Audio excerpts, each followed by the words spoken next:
அது கண்டிப்பாவே தவறுதான் என்னை பொறுத்த அளவுக்கு. அந்த பொண்ண வந்து அந்த மீடியால போட்டதே ஃபர்ஸ்ட் அவங்க பண்ணதே பெரிய தப்பு.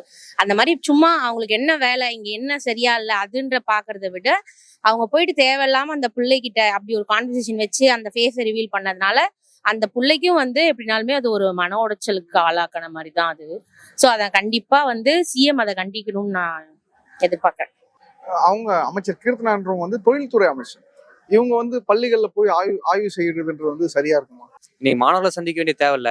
அப்படியே மாணவர்களை சந்திச்சாலும் அவங்க வந்து பதில் சொல்லாததை வந்து வீடியோவை பிடிச்சி இன்னைக்கு அந்த மாணவியோடைய சைக்காலஜிக்கல் மென்டல் ஹெல்த் வந்து இன்னைக்கு எந்த அளவுக்கு பாதிச்சிருக்கும்னு தெரியல. அவங்க வந்து சமூக வலைத்தளங்கள்லயும் இல்ல பொது சமூகத்தால இன்னைக்கு வந்து ஒரு எக்ஸ்போஷர் ஆகிட்டு இன்னைக்கு அவங்களுடைய மனநிலைன்றது ரொம்ப பாதிக்கக்கூடிய ஒரு விஷயமா தான் பார்க்கப்படுது. நான் வந்துட்டு என்னோட பிரின்சிபல் வந்து கேட்டாலே நானே தயங்குவேன். ஸோ ஒரு மினிஸ்டர் வந்து என் மாதிரி வந்துட்டு கொஸ்டின் ரைஸ் பண்றாங்க அப்படின்னா அந்த இடத்துல வந்து தடுமாற செய்வேன்.